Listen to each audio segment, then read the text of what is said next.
All right, we're up. Matthew Broussard, welcome to the podcast, man. How you doing? I'm doing excellent. Thank you so much for having me. Big fan. Well, I appreciate it. Now, listen, I had Anders Holm, who is a former swimmer, now a famous comedian, just like yourself, and I felt a lot of pressure at the time to be funny. And am I expected to be funny here? No. You're. Good. I am very excited to be around. My whole life in comedy is being excited about swimming around people who don't know what I'm talking about. So this is where I feel at home. Um, Yeah. I met Anders actually. My first ever TV appearance was on a show called Adam Devine's House Party. Mm, Who Adam Devine is his fellow cast member from right. Workaholics, and he had a stand-up comedy show. And when I went to the taping, I performed comedy, and in the audience, I walked to the audience, and Anders was standing there. And the first thing I said to him was, "I'm moving to LA. Have any good Masters team recommendations?" Mm. And he told me where to swim, and he told me his first job in Hollywood was from someone he met at, I think, the Santa Monica pool. That's right. Yeah. Yeah. Yeah. Yeah, he's a swim nerd too. He watches the podcast. He keeps up with swimming, just like you. I mean, you just told me that you're the same way. I guess when swimming's in your blood, it's just there, and it's part of your life, eh? Yeah, and it's hard to explain to people how much it can mean to you to watch a sport where you're not even sure you're watching the correct person competing. But I was, and for the record, let me say it. I was a bad swimmer. I was not good at it, and I think that's why I love it so much because I have Well, such tell an us your admiration. background. I mean, you can swim, man. I give yourself some credit here. You've done clinics for me in the past where you've instructed kids on how to swim. I know you can do it. So tell me your background. I started as a runner in middle school. I started very Hmm. young as a runner, Yeah. 5K, not bad at that. And about halfway through high school, I was still running. I tried every other sport. I didn't like running because I was so skinny, and I didn't think girls were going to like me because I was so skinny. So I tried playing football and lacrosse, and I was Mm. terrible at those. Got back into running, was starting to get good at it again my sophomore year, and then got injured and figured, okay, well, if I can't run, I'll do another endurance sport. I'll do swimming. Should be no big deal. Yeah. And not good at it. I just wasn't. I didn't know the strokes. I didn't have a natural form. The only thing I seemed competent at was breaststroke kick. And I swam on my high school team my sophomore and junior year, and then my senior year I joined a club team and started to take it more seriously. Uh, didn't have the times to go D1 or even D3. So I went to a college that had a women's team, Rice University, Mm. and I signed up to be the manager. So I managed the women's swim team all 4 years of college, Wow. and I swam with the masters team. We didn't have a real club team. So the college team was also kind of ran the masters team, and I trained with them 5 6 days a week. I Wow. kept up a really solid amount of swimming in college despite having no real need to. I just loved it so much. Yeah, hour in a day typically. Good sets, but the craziest part was the masters teams. If you don't know what that is, it's just over 18, but most of the Yeah. people are like 45 plus doctors who could Mm. just kick my butt. I was 20 years old and they were still running circles around me. Yeah. Um, Yeah. They take that shit serious, man. They don't mess so around. serious. You Yeah. you you you see those like expensive suits, Mm-hmm. like the $700 suits, and you're like, who buys those? Like half the people I know get them for free because they're, D1 athletes. And it's Yeah. it's it's it's the master swimmers. The master swimmers will go out and buy like three blue 70s in every Yeah. size. Yeah. Yeah. They spend the And cash. and then after college, I did a triathlon, and I just on a whim. And at the end, I hadn't been running in years. And at the end of the triathlon, I did a 5K, and my Mm. time on that 5K was a PR. Wow. And what I had realized was all this time I was frustrated with swimming and not getting much back from it. I was building my cardio to where when I came back to running, I was a better runner just for Wow. the endurance I built. And then I spent about a year or two doing triathlons, and I enjoyed that a lot. That's interesting that you did it all through college just for the love. I mean, most people don't love going to practice, but that seemed like for you that was a thing. Yeah, I did 6 a.m.s. I don't know. Oh I wow. did 6 a.m.s I didn't have to go to. I don't Mm. understand because my girlfriend, who is was a national champion, national teamer, one of the best Yep. 200 breaststrokers to ever live. So he was like, there's nothing harder than having to wake up for a 6 a.m. Mm-hmm. And I said, there is. It's not having to wake up for a 6 a.m. Yeah, so I've had one other comedian other than Anders on the show. That's Laura and That's Laura right. Sogar, and yeah, so she is a former Texas swimmer, national champion, phenomenal swimmer in her own right. So you two have been dating for a while now. I see that you've dragged her into the comedic realm. That's pretty cool that you guys are doing that together. Yeah. So yeah, we've been dating 6 years, and Wow. I knew her. I swam one summer in Austin, Mm. and I knew the name because they had pictures of her everywhere, and I knew she was a good breaststroker. And I keep up with the sport. I follow it. I don't follow any other sports. You know, it's my ESPN is to watch swimming. And I saw some interview with her, and I thought she was really cute, and I followed Mm. her on Instagram, and we ended up chatting there, and we ended up dating for a year-long distance and then moving in together. So she Wow. was my celebrity crush. Well, she might have said the same about you then. She's Aw. saying, did you pull her into comedy? How'd she get in? She, I don't think I did. I think the reason she was interested in dating a comedian is because she's always been interested in comedy. When I met her, Okay, she there you was go. doing improv already. Oh, okay. Um, and I think she would have started comedy sooner. But I have to say the schedule of a professional swimmer and that of a professional comedian are nearly opposite in terms of the waking hours. The Yes, yes. comedy starts at 10 p.m., sometimes Hmm. midnight, and Yeah, there's no avoiding 6 a.m. So I think once her yeah, schedule got back around, she was eager to try stand up. yeah. My son's a musician. He's 19, and he's a night owl. He goes from he's starting to get going at about 8 p.m. and then he's really fired up about 11 o'clock, and then he's getting down about 4 a.m. I'm like, he's total opposite to what I was. Just Yeah, when you wake machine. up. Yeah. Yeah, exactly. Tell me this then. How did comedy come into your life? How'd you get into it? Actually, from kind of from a triathlon injury. I wanted to Wow. try it. I don't know if I had any particular. It's not the most romantic story. It was a performance art that I could still do. Mm, I came from a family of scientists. I was told that I got a math degree, and I was told that math was going to be how I made a living mm. because of who I was and where I came from. And I had finished college. I had a job, and it just for some reason got. I think I saw Donald Glover live, and it kind of got in my mind of technically I could do this. I don't need to play guitar. I don't need to have the coordination of a dancer or the training of an actor. Comedy seems like something anyone can just start doing. So why not give it a try? It's my last shot to have that kind of job. And I started Wow. and I really loved it. And I just started doing, I was living in Houston. I started doing open mics once a week. And that wasn't enough. So I started doing it every night. And then Wow. I think there was a point maybe 3 or 4 months in where it clicked that it was just like swimming. I needed to treat it just like swimming. If I put in the most time, I would do the best. Oh, really? Um, You had that theory. yeah, Okay. it was truly the same thing because I would dread going to shows, and I wanted to just go and do well and then have everything handed to me. And then it dawned on me that if you treat this like a training where it's enjoy the pain, enjoy the wins, enjoy all of it, and just know that even if you don't see it from day to day, you're getting better. Wow. See, I've never gone to a comedy show and thought to myself, I could do that. I've always thought the opposite. I could never do that. Like, that looks fucking hard. Like, these guys Yeah. are, I mean, I've seen your show. You're sharp and you're polished, and, you've got the crowd eating out of your hand. I mean, there's levels to this thing, man. And I'm imagining starting at the bottom level is just really miserable, isn't it? Extremely. There's just no getting around that. And Right. what's that famous line of if you saw the effort I put into this, it wouldn't Mm. seem the least bit remarkable. Right. Yeah.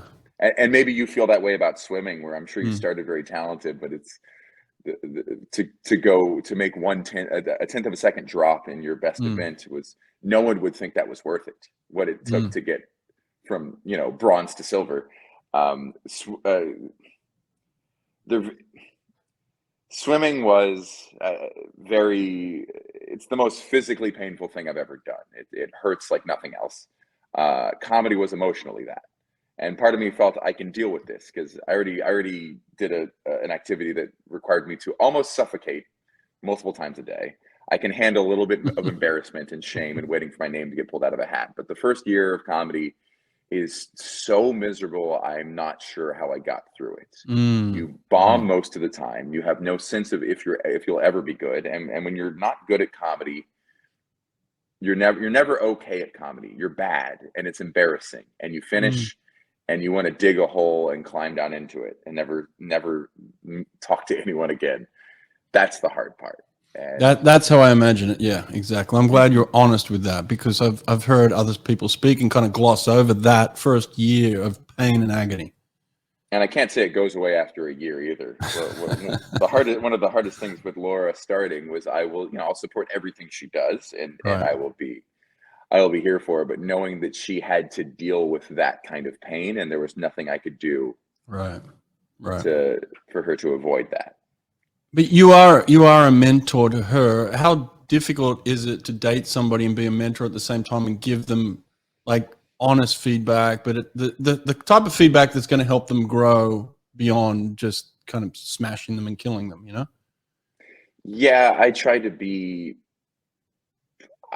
just try to look for the moments where she's probably feeling the most beaten down by all of it, because I remember those moments very vividly, and just try to say, hey, this is normal. This is the pain associated with this. I know it doesn't seem like it should hurt this much, but it does for everyone, and you're doing nothing wrong, and just keep moving. I don't know, does swimming and swim coaching have the same feeling, the emotional game of it being so important? For sure, yeah. Listen, anytime you come back from a break, you feel like you've gone 3 years backwards, right? Like you take a month off and you're like, why did I do that for? Like, I've gone so far back. I made all these gains and I'm having to start from scratch again. Obviously, you're not starting from nothing, but you have to rebuild. And there's a period of time where, you know, when you're in college, they have kind of 2 seasons, really. They have the fall and then they have the spring. The spring is like the celebration. You're out there racing, you're competing, you're going back-to-back meets, and you're working off that success, that grind that you put in the fall. The fall is kind of like get your ass back into shape, and that's when you have all those fears and doubts and questions. Like when that alarm goes off at 5:30 in the morning on an October, November, December morning, you're like, what am I doing this for? Right. And there's those moments. So there's that grind that I'm sure that you have to go through in comedy, for sure. So when you were going through that, who was that person for you? Who was the person to pick you up? A lot of people. I had a lot of people, and there's just Really? no way I could ever thank them enough. But the people I started with in Houston, Chase DeRusso, Bob Biggerstaff, Danny Jollis. And then even later on, Laura was always there to make me feel better about myself. I met her when I was like 5 or 6 years into comedy. Okay, introducing our newest sponsor, Swimtraxx. Swimtraxx is the smartest swim-specific tracker ever. It registers a ton of swim data that is translated into valuable real-time insights. It tracks the 3 most important data points for coaches and swimmers: time, heart rate, and stroke rate. You and your swimmers can now, from just one device, make sure you're training in the correct energy zones with the correct number of strokes. Visit swimtraxx.com and schedule your free demo today. That's Swimtraxx, TRAXX.com, swimtraxx.com. Here's a question I have for you. What was the most painful set you ever did? And I want you to answer not what is the most painful looking set you ever did. What was the hardest set to get through mentally? Right. It's fairly clear for me, because I hated doing endurance. Endurance for me was never fun, right? Like it was always like the opposite of what I wanted to do. And I knew at times it was kind of a necessary evil. You kind of had to go through the endurance. It's almost like you saying, stepping up every night to an open mic and just saying, I got to go through this. I got to go through. It's that pain you got to go through. So I clearly remember a set that I did as a 17-year-old, long course, 50-meter pool. It was 6 1500s on 20 minutes. And it was just, it's not so much that is like super difficult, because it's just swimming up and down the pool. But for me, it was that, why am I going through this? And at the time, you're not really sure. You can't really quantify, like, what am I doing this for? But then when you look back on your time, you're like, oh, that's kind of a weeding out period as well, of like, this separates the men from the boys, as they say, you know, kind of thing. And you'll see it in comedy. You'll see talented people at times just not prepared to go through that slog, not prepared to kind of cross those rivers and go up that mountain, and they drop off. And it's funny, I tell this story quite often, that I made my first Olympic team at the age of 25. That's fairly late to make an Olympic team. Yeah. And my school, it was actually the Sydney Olympics, and my school asked me to come back and talk to the school. And a lot of the same teachers were still there. So I left school when I was 17 years old, and by the time I was 25, you know, there's some years passed. A lot of the same teachers were still there. And the one thing they said to me was, Brett, how did you make the Olympic team? We thought it was going to be this guy or that guy. They had memories of swimmers that were better than me at the time. And I just said to them, I didn't give up. Like, that was it. Like, I just didn't quit. So many of the people that were maybe more talented than me, or were bigger, stronger, faster, whatever it was, they just weren't prepared to go through that grind of saying, you know what, ultimately I'm going to get to where I want to be. I'm not there now, but I'm looking at it. I'm getting there, and nothing's going to stop me. I'm going to fall down. I'm going to pick myself up. I'm going to have to beg, borrow, and steal. I'm going to do whatever it takes because I want to be an Olympian. And that's, I would imagine, a very similar type mindset at some point. Now, there's obviously that, like, hey, dude, you're just not that funny, maybe. You know, like, there might be some of that. Like, but like, I knew I had some talent, and if I kept working, I could figure it out. I knew it. I just knew it in me, you know? That's I think the hard part with comedy of there's no clock. Right. There's no way, because you could at least tell yourself you were this far from your goal. Whereas comedy, you're only as good as your last set, which you could feel like the king of the world or the biggest loser, you know. One thing I did, I don't know if this is true for everyone, but I looked at sets and how much I hated them. And it had less to do with how difficult the set was, and way more to do with how I was doing, because some pretty simple sets could hurt really bad if my splits weren't good. Right. It was like a very makeable interval, but I was just not hitting what I should be, and that hurt more than the actual most backbreaking workouts. Those are actually pretty fun. Those real legendary sets where you still think, how did I do that? Yeah. That wasn't actually that painful because you were so motivated. Each time you stopped and saw your time, you're like, I can do another. That was a great split. So, let me ask you this then. You know, people say in comedy that a lot of it has to do with the crowd. I mean, the material could be basically the same, right? Day after day, you know. But the crowd you could bomb one night and then have success with the same or similar material the next night. I don't fully understand that. How does that work? There's a great quote by Lily Tomlin, very famous comedian. I'm going to paraphrase it horribly, but she said she worked at Disney World before she had success, and she worked in the Hall of Presidents. And there was a motorized robot, Abraham Lincoln, who would stand up and talk to the crowd as the trolley passed by. And she says, some days he killed it up there, and some days, boy, he bombed. And it's a similar thing where you wonder what you did wrong, you wonder what they did wrong. Again, swimming is so different, because swimming, you know, it was all you, because you have your own lane. And maybe open water swimming, you could say, was it the waves, was it the other people? But yeah, I do think that crowds can change, age, where you are in the country. Yeah, metro, rural, suburban. Wow. Yeah, it's very, very different, but certain jokes seem to work very consistently.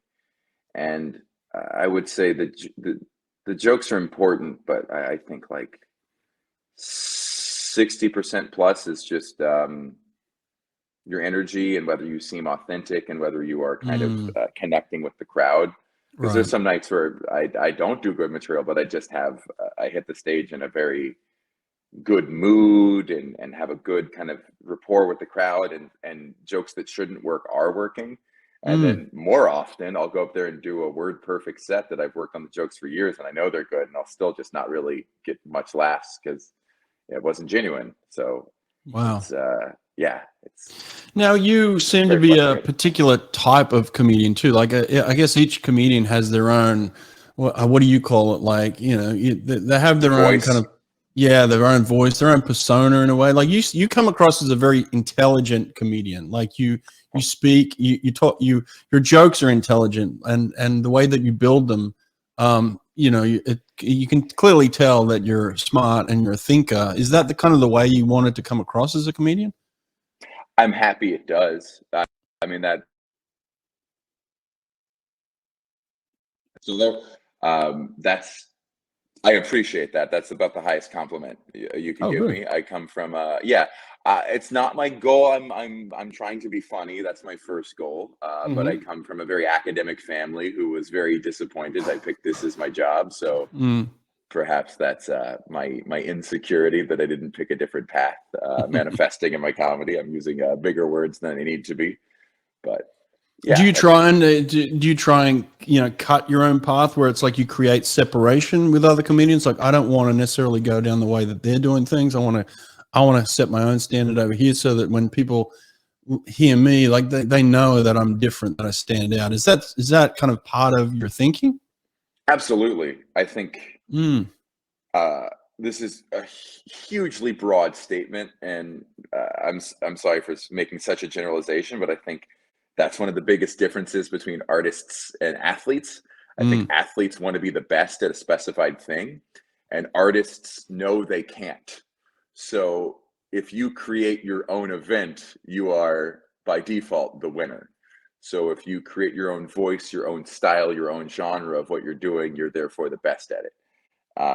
So my goal is to be good at what I do, but I want it to be distinct. I think that's more important, that you could hear a joke from me and know it was my joke, um, just based on all of the details about it. That is the dream, and I'm still working towards that. But you work really the hard time. I forget his quote it was, but you worked for years just to sound like yourself. How do you grow then? How do you like now that you're on this track where people recognize you and they've started to get an understanding of who you are? How do you then grow into maybe beyond I would imagine at some point it's almost like a singer songwriter. Like you sing the same song that's very famous for 20 years. I would get sick of the song. So then in terms of your delivery and things like that, can you change those up to keep yourself interested? Oh yeah. Um, you talking about like from performance to performance? I mean, I'm always Yeah. trying to be more present. I'm really Yeah. working harder on being present and in the room. Mm, And if things happen, if I see things that are happening, if I can react to those in real time rather than just doing my jokes how they're written, talk right. to people, see what inspiration I can get from that in the crowd. I try to write every day. Sit down and write. It's incredibly painful. It's something that every writer says, and I always forget it until I sit down to write. Sitting down and just trying to get ideas out that are good hurts so much. Hurts so much more than swimming even. To just Really? sit there and try to have it. It's so painful. It is. What Ernest Hemingway said, the writing is easy. You just have to sit down at a typewriter and bleed. Um, Are you pen and paper or are you computer? Computer. I like I like Right. I like organizing things. I like scrolling back through. And Laura has been a big teacher to me of just discipline, Mm, motivation, and what I saw with Laura at her level was she getting in and swimming hard every day is the easy part of being a swimmer. right. What seems like the hard part is doing the prehab and the stretching and the Mm, proper dieting and getting to sleep on time, even though you'd really love to stay up an hour watching TV. mm, That's what makes the great athletes, I think. mm-hmm. Because pushing hard in the pools, it's kind of fun. I know it's really painful. And Yep. to any swimmers listening, I'm not saying like it's easy, but like for me to actually have the discipline with the rest of your life, that's what really counts, and that's what separates, great athletes. Yeah. Is the discipline for the not exciting parts. And that's what I have to do too as a comedian, is sit down and write. I mean, going up and performing is fun. Yes, I do it every night, and I have to, but I enjoy that. That's we get to have a championship race every night. It's sitting down and writing every day. That's it's not in the spotlight. What we do in the shadows brings us to the light. Yeah. And then even the tedious stuff of finding old clips and posting them on my social media, because even if I wrote a good joke and did it well, I still need to make sure people online see it. So there's the social media aspect of my career that I have to take more seriously. So more people come out to see me. So yeah, what's the next phase for you? Like where are you at with your comedy? I mean, you've appeared on different shows. Is it like you want to have specials come out, every couple of years? Where are you at with it? Yeah, I'd love to just keep developing material. I'd love to tour. I'd love to have another hour ready. I've put out a lot of material recently, so I'm just kind of in this. I feel like I'm in the fall. I feel like the fall training, where this isn't the part where I'm ready. Let's race. I'm like, let's just put in some work and get some new jokes going and try to build as a performer. And maybe in a year, see what my hour of material looks like. And I'm happy to be in that phase. That's an exciting phase. What's the most uncomfortable phase for you? Is it like the very beginning where you just really have bare bones? Yes, when you've taken your best joke, filmed it, and put it out, and now you Right. can't keep doing that joke. Right. Jokes start really, really bad. They just Really? have to. There's a thing. If you go to a lot of comedy shows, they'll say this is a new joke, and what that means is it's a bad joke. You have to tell a joke about 100 times before it gets any good, and that's if it has potential to begin with, which 9 out of 10 times it doesn't. Dark room. Let me see if I can move around. I like that. Went dark on you. Yeah, right. As I'm talking about the personal stuff. That is strange. Yeah, the jokes, you have to start with a joke and throw an idea out there, and there's such a personal bias, that because you came up with something, it's funny, and then you run it by a crowd and they don't laugh at all. And then there's no hiding that fact. You told a joke and no one laughed. I'm sure everyone's felt that in conversation. It's miserable. Multiply that by 100 when you do it to a big room of people, and then you have to just continue on with. Then your next joke is an old one just to make sure it's good, and that's all while trying to kind of calibrate for the randomness of reaction in any crowd. Like you said, if there's a subjective, one joke might just not work tonight for some reason. But that beginning phase when things are very let me stand up and see if I can turn this on. Yeah, you are dark. Yes, I'm with Bert Kreischer right now, and we're in Madison, Wisconsin. And He's back on the drink again, hey? He's going more relaxed with it. Okay, good. He did Sober October, and Yeah. I got to do that. So Bert Kreischer, if you're not familiar, is a very famous comedian. You might have seen him on Netflix. I've been opening for him on the road, and I was with him in October. He did Sober October, where he would do 100 push-ups and burn 500 calories every day. Wow. And as a swimmer, I had to join the workouts. You can't just watch your boss work out and not join.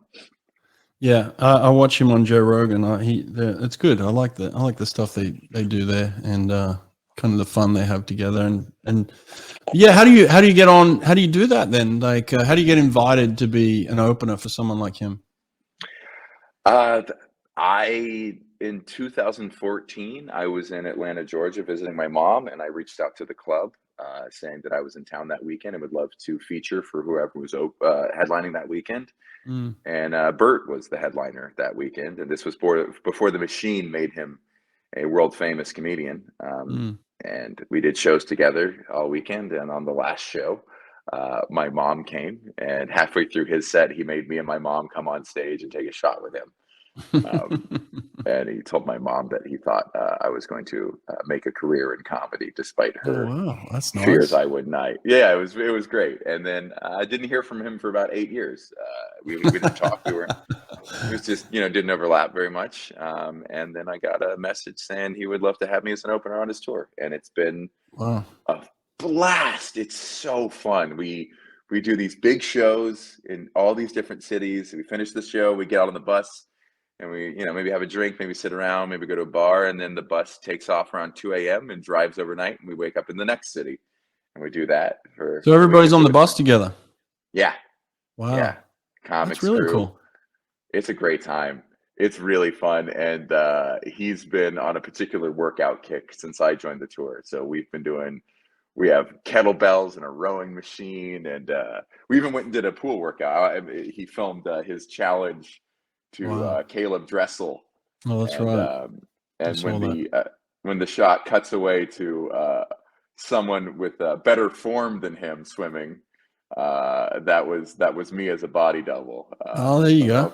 Don't know if I'm blowing up his spot there, but yeah. I love it. I guess then you get to witness the different levels. So when you're around someone like that, when I'm around Caleb Dressel, you just mentioned him, you can see the difference, right? And you can see it's like, oh wow, that you have to hit the light again. I mean, you can see where somebody's special, right? So like, what's the difference with someone like that? And then is that attainable? Do you see people like him on that next level and think to yourself, okay, if I did this, this, and this, I could get there? With Bird, I don't. It's sometimes it's encouraging. Sometimes it's discouraging. He has a lot of energy. I Right. see him on stage every night doing 100-minute performances. Whereas Mm. when I'm headlining, he'll do 80 to 100 minutes, and I do 50 to 60 when I'm headlining. I'm only doing 10 opening for him, 10, 15. Yeah. And the way he's able to just go up and kind of tell us, some nights he'll just tell a new story, and it's already funny. And I know that's the result of him having been doing comedy for 25 years, that Mm. he has such instincts as to how to tell a story and how to make it funny very quickly. He is he's a monster. He's Mm. really talented and really hardworking, and he uses every minute of every day to find ways to be a more entertaining person. He's fun. He has a fun life. That's one of the bigger things I see, that I think what makes him really funny is he's not afraid to go out and have an adventure and live a life worth writing jokes about. Yeah. And as a former swimmer, um, I tend to overvalue just, burying myself in some activity, repetitive discipline. And I think you need some chaos, some randomness in the mixture. And I think that's true for even swimmers. Laura talks about how, you had to have some kind of life outside of swimming, or your swimming would start to suffer. Um, I mean, like with any art, maybe any artist, and especially ones that end up at that level, that there does seem to be some sort of tragedy around them as well. It's not, especially with comedians, right? Like, there's a lot of comedians you think, oh wow, they had to live on this like edge of a knife in order to be that funny and live that life. Like you said, like Bert's, he's he's known for drinking fairly heavily but working pretty hard at the same time, so that there's this knife edge where you're balancing that out with the comedy. Like, do you feel like there's some sort of sacrifice that you'd have to make in order to get to that level like that? yeah. There's a song called "Heart in a Cage" by the Kinks. I don't Mm-hmm. know if it's the Kinks or the Kooks, but the opening line is, I don't feel better when I'm fucking around, but I don't write better when I'm stuck in the ground." Right. And the tear between, yeah, there's that fear that my best life, my happiest self would be as good of a comedian, or as good of as good of an artist, I suppose. Um, so there's that balance. I do want Yeah. to be happy outside of my achievements as a comedian, and something that Laura and I talk a lot about, because with swimming is kind of a similar thing, where to be a really good swimmer, you have to put all your eggs in one basket, and Right. for most people, that basket will fall. That is the pain and the glory of swimming, is that not everyone can have it, or achievement in general. So I do try to build my life to be a happy life outside of my achievements professionally. Yeah. And Yeah. for me now, that's swimming. I am so thrilled to be on the road and find a good pool and go for a good swim. Oh, really? You're And still no, doing that does not help my career in the slightest. it? Yeah, I just put on fins and do underwaters. That's all I really do anymore. But Yeah, you and Anders need to get together. He seems to do the same thing. You guys have got to do something together. I'm feeling like a connection here. We're gonna bond you two. I gotta find him. Yeah, yeah. Yeah. Similar hair. Yeah. I'll try and connect you two. I've got his number and I got yours, so I'm gonna put you. If that's my thing, I'm gonna put you two together. I feel good about that in the future. But We need a swim comedy, a swim yeah, duo. Yeah. yeah, there we go. See, what about movies or anything? Do you have any ambition for that? Oh, absolutely. Oh, I really? love acting. I started later than most, and I take Really? classes and I audition quite Really? frequently. Wow. It's yeah, it's also very painful. It's also a very Is painful it? thing. Yes, it's I don't know why, and everyone experiences this, whether you tried it a little, you read your scene, you know your character, you think you know Mm. exactly what you're gonna do, and then the camera turns on and you freeze Yep. up. Yep. And Yep. what kills me is that I can go on stage and do comedy I'm confident in my ability to make a crowd laugh. Mm. I in most situations, if they can speak English and there's a microphone, I think I'll be able to do the job. But with acting, when you put me in front of three people, that's mm, uh, uh, orders of magnitude scarier than putting me in front of 3,000 people. For Yeah. some reason, trying to be funny in front of a casting director, an associate, and a reader Mm. is absolutely terrifying. We individualize training in the pool, so why not individualize your nutrition? Erica Beine of Beine Wellness Building will help you and your swimmers get exactly what each athlete needs through genetic testing and personalized nutrition plans. So stop guessing what you should and shouldn't be putting into your body. Athletes within a few weeks have noticed they're recovering faster because they're fueling their body with what they need and staying away from what their body hates. Erica understands swimming. She gets it. She's worked with over 20 Olympians, including the fastest man in the world, Caleb Dressel. Group discounts are available, so go to Beine Wellness Building and get in touch with Erica today. That's Beine, Beine, wellnessbuilding.net. Swim Angelfish. Swim Angelfish is an online certification program that strengthens your teaching curriculum to serve swimmers of all abilities. Swim Angelfish will prepare you and your instructors with the skills to teach swimmers with autism, physical disabilities, anxiety, sensory and motor conditions, and more. Learn to teach skills faster and with more comfort with Swim Angelfish. Apply for an Only Alpha Pool Product Scholarship and receive up to 50% off your certification. Go to swimangelfish.com today to apply. I didn't realize how difficult acting was until I actually got asked to audition for a Gatorade commercial. And all I had to do was take some Gatorade and drink it and make myself look like I was thirsty, like I was really enjoying the Gatorade. That's all I had to do. But I had to do that on camera in front of, like you said, a group of people. And as soon as they said action, for some reason, my throat would just clam up and I couldn't get the Gatorade down like this. And so it didn't matter how good I looked or how relaxed I was before. As soon as the thing went on, and then I lost the role, and I saw this guy on TV, and that was my reminder. Every time the Gatorade commercial came on, I saw the guy that beat me out for it. I'm like, son of a bitch, he could just drink the Gatorade. How does he But do it? How does he acting's do tough, it? man. It's really tough. I have a lot of respect for people who are good at it, and I would love to be part of an ensemble sitcom cast someday. That's still my biggest dream. I mean, I loved Community, 30 Rock, Office, Parks and Rec. Those were shows that were very formative for me. And I love stand-up, but there's a level of comedy achieved through the sitcom format that I would still love to be a part of. Has there been any Even write hope? for. Is there any hope there? Have you had any kind of like maybes? I've been on The League, the Mindy Project, The Marvelous Miss Maisel, all small parts, and then I had a good meaty part in a Billy Crystal, Tiffany Haddish movie that shot before the pandemic and came out right after. So those have all been big wins. Okay. Those were, every one of those was an amazing feeling to book and to be a part of. Nice. And I love it. yeah. I love it. Well, that's super cool, man. It's been really interesting. I could talk to you for hours. I love the fact of just getting to understand excellence. You know, like to me, that's the real kicker here is like understanding how people get to a certain level. Because like I'd imagine, just like in swimming, there's thousands of junior level swimmers, but not all of them get to this point where they can kind of make a living out of it. And you're now at a point where you're getting paid to be funny. I mean, that's a really big deal there's probably hundreds of thousands of comedians out there right now who aren't making a living off comedy, right? Yeah, I'm really grateful for it. And before I had that, I was extremely hungry for it. Mm, I was very ferocious. My job suffered. I cast friendships aside. It was every night of my life. There's no such thing as weekends out with my friends. If I wasn't booked mm, for a show, I was hanging out at one. I moved to LA on the hope that I could maybe do better professionally. Um, there's you have to believe that you can do it even if you can't. And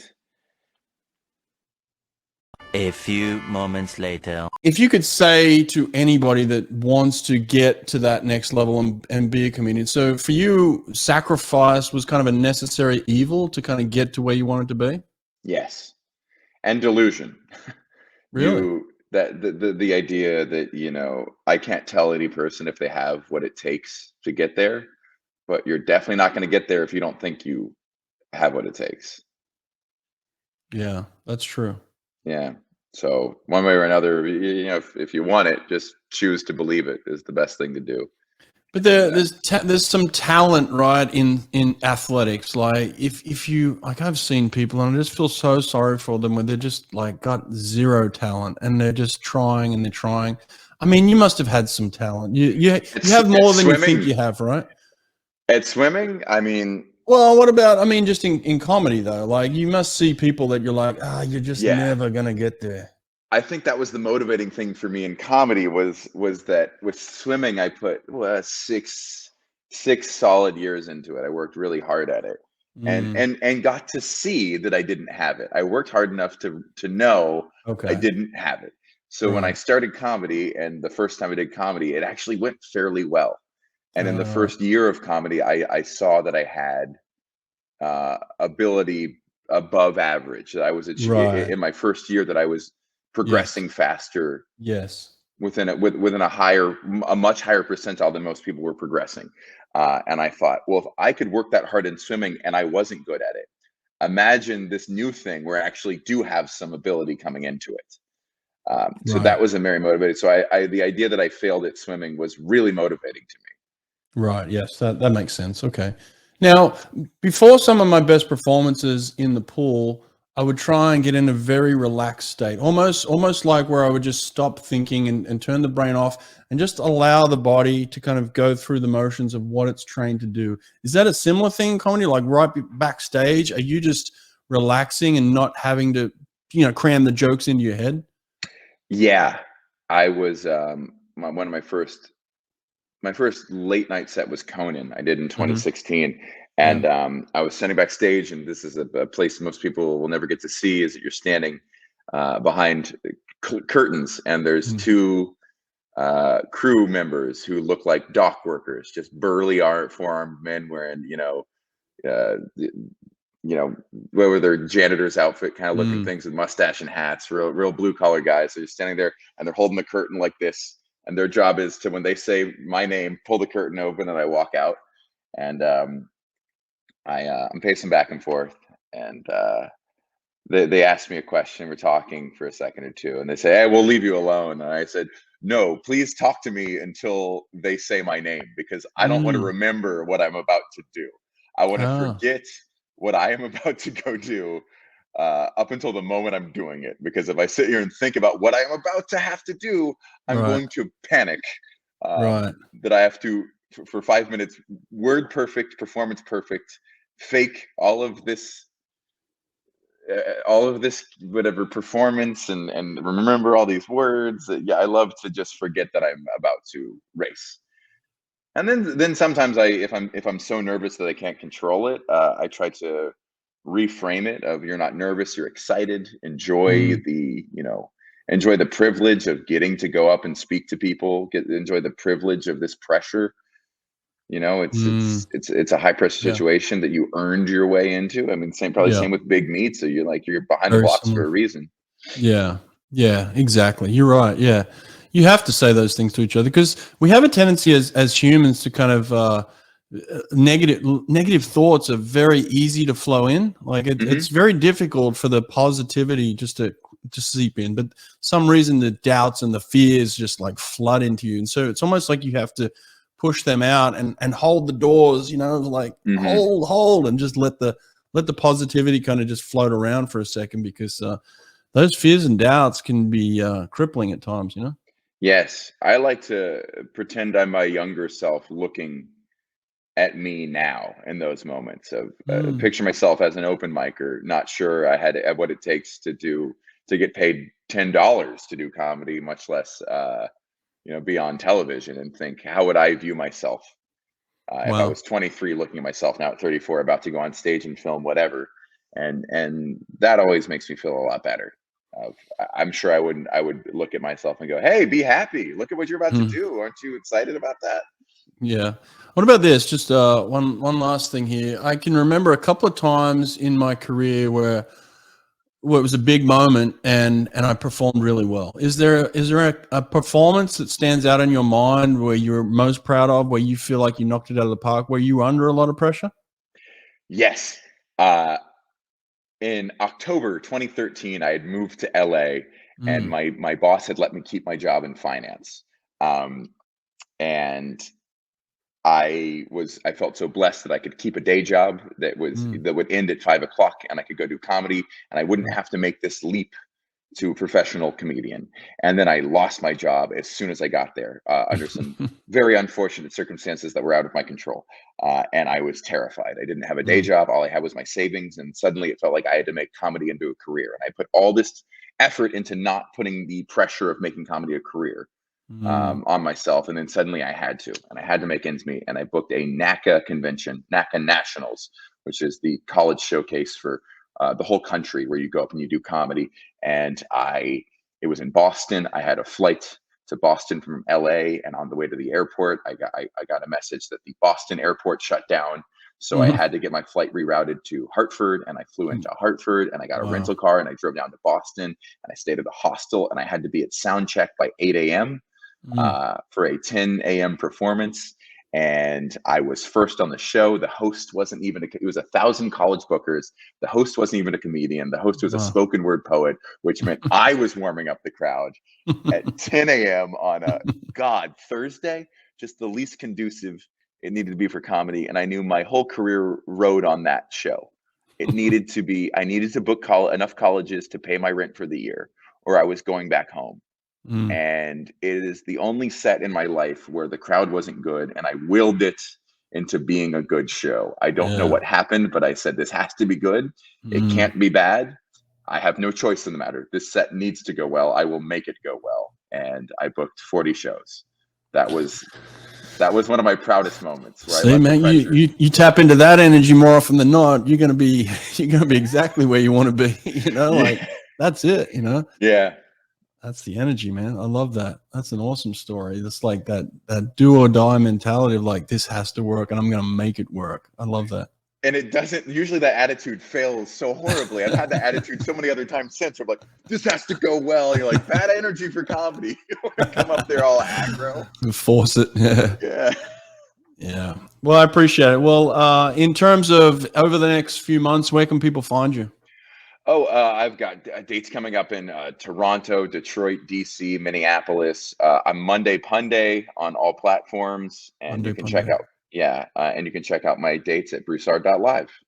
Cool. We'll put these links in the show notes too. So if anyone wants to check you out, please go do it. Hey, Matthew, appreciate it, man. Thanks for doing this. Thank you. Geeked out to be speaking with a legend. Really appreciate you having me on. Thanks, man. Take care. All right. Bye. Bye.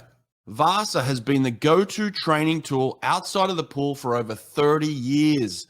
Vasa's products are ideal for developing power and proper technique in your swimmer's catch. Add a few Vasa trainers to your pool deck, and it's like adding an extra lane to your swimming pool. go to vasatrainer.com, use code BREAD at checkout, and get 10% off anything from Vasa.